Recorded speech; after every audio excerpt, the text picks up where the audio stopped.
Everyone, আজকে অফিসের একটা মিটিং ছিল আর মিটিংটা ছিল প্যানেশিয়াতে।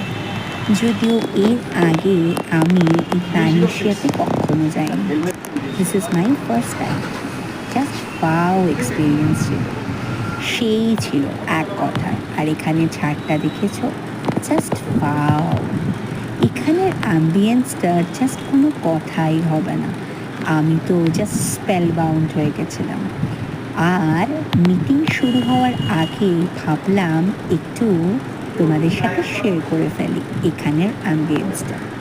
আর সত্যি কথা বলতে ফার্স্ট টাইম এখানে গিয়ে আমি বলতে পারো প্রেমে পড়ে গেছি। আমার ব্যাপক লেগেছে। তোমাদের কেমন লাগলো আমাকে কমেন্ট করে জানিও কিন্তু। আর মিটিং শুরু হতে একটুখানি বাকি, তার আগে নিজের সাথে একটু এনজয় করে নিলাম। বাই।